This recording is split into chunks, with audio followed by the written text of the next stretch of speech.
Fly ball onto the track, at the wall, it's gone! Home run! Turns on a ball, deep right field, and gone! What a game, what a moment.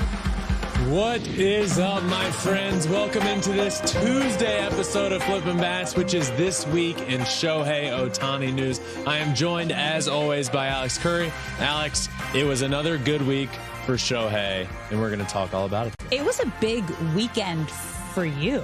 It was quite the weekend. Because you had your brother having his re-debut in Houston and also facing your second favorite player in Shohei Ohtani. Yes. I sent you a text. I did not get a text back. It was the world's greatest gift. Did I continue to text you when your brother's pitching? Nothing. It's cool. We'll find out later. We are going to talk about that matchup and not me not texting you back in This Week in Shohei Ohtani News. So let's get to it, my friends. It is time for my favorite segment this week in Shohei Ohtani News. We're going to discuss that matchup between Justin and Shohei Ohtani. We're going to talk about Shohei missing his start this week, where he ranks in terms of all the Triple Crown categories for pitching and hitting. It's historic territory. Him getting passed in home runs this year, and a playoff update for the Angels and where they currently sit. But Alex, let's start with that matchup that you just mentioned. My brother, Justin Verlander, pitching against my favorite player that I am not blood related to, Shohei Ohtani. And look, every time that matchup happens, I'm a mess. Well, as you know, every time my brother pitches, you're a mess. I'm a mess. And it's funny because I get these questions every time this matchup is going to happen. Ben, who are you rooting for? Who are you rooting for? And I answer it the same way every time. Blood is blood, and my brother is my brother, and I will forever root for my family against Shohei.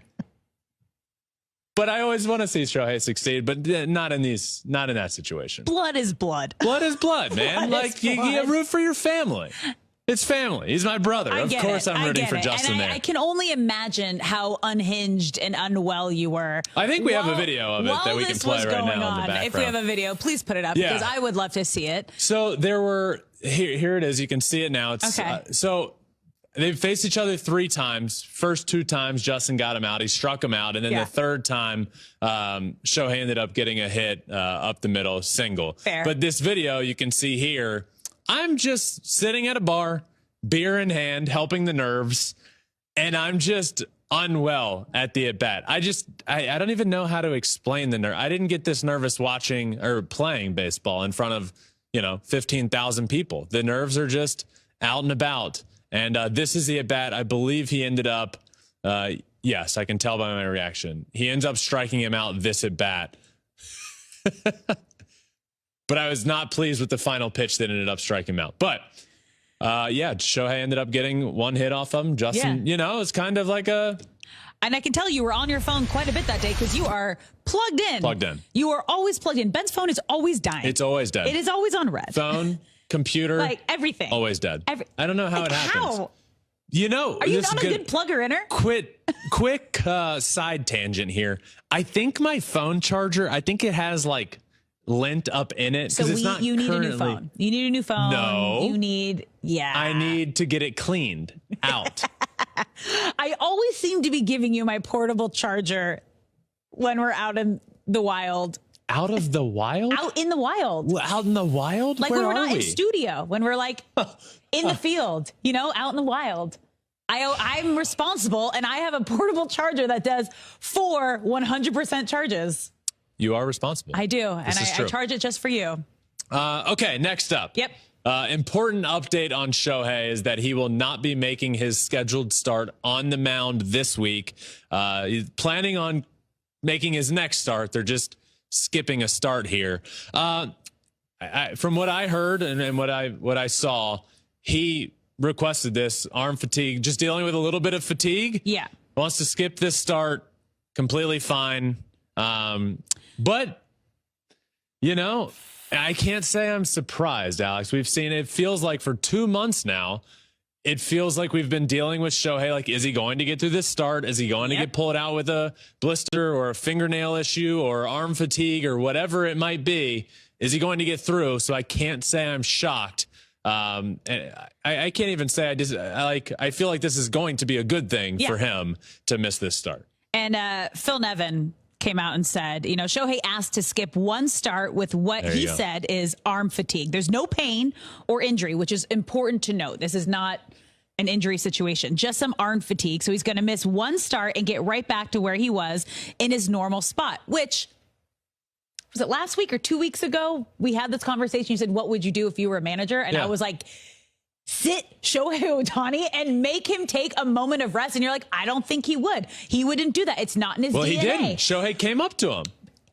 Now his body is physically forcing him to take this break. He has said a couple weeks ago, that he felt like he needed to take a day off, but didn't think that he could because of where the team was at in this moment. Yeah. And it is so important. The only way you help fatigue is with rest. Yeah. So, but still here, like to the conversation we were having, this wasn't Phil Nevin saying you're not making your start. It was, and this is what with the Angels organization, one thing that both sides have had is extreme transparency the entire time.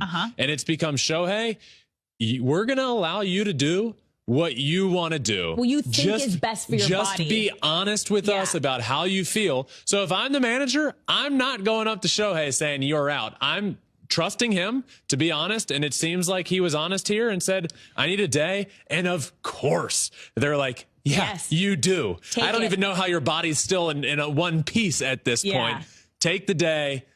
You'll make your next start. He's probably going to hit in the game still because he's Shohei. But yes, he will be missing this week's start. Which it's been so great. You have to credit the Angels. They've done this from day one because Shohei is someone that we have never seen before. We have never had a two-way player the way Shohei Ohtani is in the starting rotation and DHing every single day. So they made it very clear from the beginning, we don't know how to go about this. You know how to go about this. So you tell us what you need each day, when you need bullpens, when you need to take a break, when you want to be in the lineup, if you want to take a day off from hitting, which obviously he never wants to. But I think this is an important move, especially with an off day in between there, for him to be able to get that full rest. Yeah, I don't. This isn't cause for alarm for Shohei. If you want to sound an alarm for the Angels, it should have been sounded a long time ago. This specific move isn't a big deal, in my opinion. I think it's better for Shohei. I think it'll help him down the stretch. But good to hear that it's not injury related. And I think everybody in the world can appreciate that the man just needs a day. Give him a day. Even with the arm fatigue, he hit home run number 41 on Sunday. Like, he is going to be just fine. He just needs a little bit of rest. You mentioned, Alex, how yes, he's in the starting rotation. He's at the plate every day, DHing. He accomplished something this week, or this isn't an official, like, who's ever done this in history, but I would bet every single dollar that I have that this has never been done in the history of the game, but Shohei Ohtani did it this week. He ranks now top 6 in all Triple Crown categories for both pitching and hitting. He is in the top 6 for all of them. That is wins, strikeouts, ERA, home runs, RBIs, and batting average. He's in the top 6 for every single category in the league for the Triple Crown for both hitting and pitching. That is, I can't even explain how unbelievable that is. He is accomplishing something, obviously, that we have never seen before. But I'm just like, I saw this. Shout out Pitching Ninja. He tweeted this. I saw this and almost couldn't believe it. I know he's a great hitter. I know he's up there. I actually knew offensively he was up there in all the Triple Crown categories, because I would believe it was either last This Week in Ohtani News or the one before we talked about him with the Triple Crown. But to be in that for pitching as well, which is wins, strikeouts, and ERA, while he's doing that for hitting, I can't even wrap my head around it. I just can't. The only time this has ever happened is with Timmy Turner in Little League, when he's already gone through puberty and the rest of the team is tiny and he's the best player in the league. That's the only time this happens. How has this happened in the big leagues? I don't know. Magical. Unicorn. Magnificent. Oh, my God. Awesome. It's insane. Greatest we've ever seen. Yes. Yeah. This is all true. On the opposite side, his team, though, the Angels, they are falling further and further behind in this playoff push. And we talked about it last week. It's hard because every time he does something great, it gets overshadowed by how terrible this team is playing right now. Yeah, that it's not good. They salvaged a fiasco of a series in Houston by winning that final game on Sunday. But, 59-60, they're 6.5 games out of a wild card spot. That's entering this new week. I mentioned this last week. Is it doomsday yet? Well, maybe it is doomsday. Is it a nail in the coffin yet for the Angels? No, but they're going to have to go on a stretch equal to or longer than the losing streak that they went on. Yes. So what I mean by that is a 7 or more game winning streak is going to, that's the only way you're going to be able to make up the ground at this point. And win some series. They've only won one series this month since the trade deadline, since they decided they were going to keep Shohei Ohtani and not be sellers and be buyers. Yeah. They've won one series. They added. They went for it. I commend them. I have said I respect the decision. Yeah. One, who am I to respect the decision? But I do. I respect the decision they made. It was quite the decision, but nobody that doesn't have Shohei Ohtani on their team is capable of truly making the decision that the Angels had to make. Yep. They had him on their team. They have him on their team. They decided to go for it for the one-off chance that they can get into the playoffs and keep him for long term. Time will tell. It's not appearing to go great thus far, and they are definitely struggling. And Alex, lastly on this week for Shohei, you mentioned Sunday because, of course, he hit a homer on Sunday. Yeah. He now has 41, but over the last week, we have seen his home run lead in all of Major League Baseball Get jumped. Yes, thank you, by Matt Olson, who now has 42. Now, he still is the leader in the American League. Matt Olson just took the lead in the National League. And I called this a couple weeks ago with how hot he was getting and Mike Trout being out of the lineup. Shohei's getting walked seemingly every other at bat right now. If there's ever an opportunity to walk Shohei, which is bases empty, runner on second and not on first, Shohei's getting walked at this point. So he's not getting the at-bats he needs to keep this lead, though he is still putting up the numbers offensively. Obviously, that homer on Sunday to dead center field. We watched this home run in person, Yordan Alvarez territory up there on top of the batter's eye in Houston, which you just don't see balls hit up there. So number 41 for him. Matt Olson does now lead all of Major League Baseball in homers, but I think we're in for quite the stretch there because Trouty will be back soon. August 7th, he was starting to hit soft toss. Yeah, I did see he progressed to pitching machine. Yeah. So he hasn't hit live. I have to imagine he's going to have to go on a little rehab stint. Maybe just face live. He's yet to face live pitching yet. That's obviously going to be a big step. And then a game. I would say it's not going to be within the week would be my guess. No, they were hoping mid-August as the return date. It's It's mid-August. Yeah, it's kind of looking like maybe late end August. of August. We'll see. Late August. I'm no doctor. Late. I hope we see him tomorrow. I hope so, please. and I think Shohei needs that protection in the lineup, or else Matt Olson's going to continue to get pitched to because that Braves lineup, in case you haven't heard, is incredible. From top to bottom. From top to literally their 9-hole hitter was an all-star. Yeah. It's ridiculous. So he has all the protection in the world, and right now Shohei just doesn't, so we will see there. But he continues to lead the American League and continues to have success both on the mound and offensively.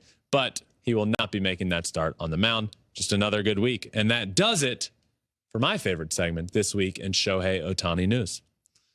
Alex? Yeah. Big week. Fun week. The first episode was a lot of fun today. Always. Tomorrow. Yeah. Zach Gallen joins. I'm excited. One of the best pitchers in all of baseball. In my opinion, the most underrated pitcher in the game of baseball. Certainly top 3 most underrated pitchers in the game of baseball. He's unbelievable. That is a really, really, really fun conversation. So if you love baseball, if you love pitching, we talk a lot about him and his pitching. He also had a bone to pick with me, which is you guys have beef, which he won't tell me. He won't tell any of us. You just have to listen to find out what he's talking about. I have no beef with him. He had beef that I was unaware of. I was unaware of. I can't wait to hear it. Yep. You'll have to check it out. I can't wait to hear it. But that does it for this second Tuesday episode. Thank you all for listening. Alex, this was a fun one. Always. Always. Good job. Good job, Ben. You're on this good job kick. Thanks. Like it feels great. Thank you all for listening to this Tuesday episode. Make sure you're subscribed, following wherever you listen to your podcast. We're also on all social media, including YouTube, where you can watch every single thing we do at Flippin Bats Pod for all of them. But until tomorrow's episode with Zach Gallen, that does it, my friends. Peace.